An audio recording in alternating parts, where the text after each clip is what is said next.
जय हरी विठ्ठल. संत चोखामेळा हे निस्सीम विठ्ठल भक्त होते, परंतु अस्पृश्य समाजात जन्मल्यामुळे पंढरपुरातील विठ्ठल मंदिरात त्यांना कधीच प्रवेश मिळाला नाही व त्यांनीही या गोष्टीची कधी तमा बाळगली नाही. त्यांची विठ्ठल भक्ती अशी होती की स्वतः मंदिराबाहेर विठ्ठल त्यांच्यासाठी धावून येई व त्यांना भेटे.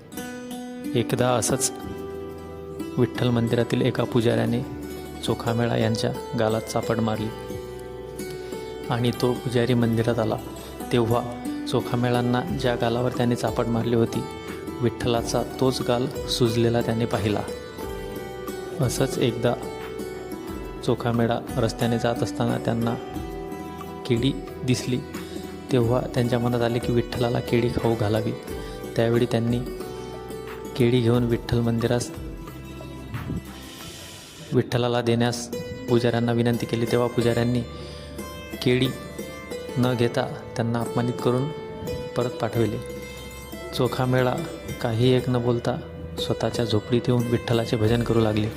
मध्यरात्री मंदिर बंद झाल्यानंतर स्वतः विठ्ठल चोखामेळांच्या झोपडीत आला व त्यांच्याजवळील केळी ही चोखामेळांच्या मांडीवर बसून प्रेमाने खाऊ लागला व रुक्मिणी मातेसाठीही सोबत केळी घेऊन आला.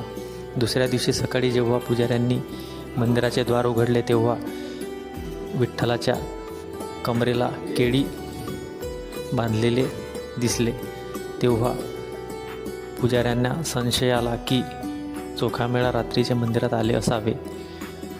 हे पाहून त्यांनी चोखामेळांना चोप देण्याचे ठरविले, परंतु विठ्ठलाने मंदिराचा गाभाऱ्याचे दरवाजा आतून लावून घेतला व जोपर्यंत माझ्या भक्ताला म्हणजे चोखामेळांना सन्मानाने पालखीत बसवून आणणार नाहीत तोपर्यंत मी मंदिराचे दरवाजा उघडणार नाही असे बजावले. तेव्हा सर्व पुजाऱ्यांना चोखामेळांचा अधिकार लक्षात येऊन ते चोखामेळांच्या घरी आले व त्यांचे पाय पकडून क्षमा मागून त्यांना सन्मानाने पालखीत घेऊन आले. तेव्हा कुठे मंदिराचा दरवाजा उघडला गेला. जय हरी विठ्ठल.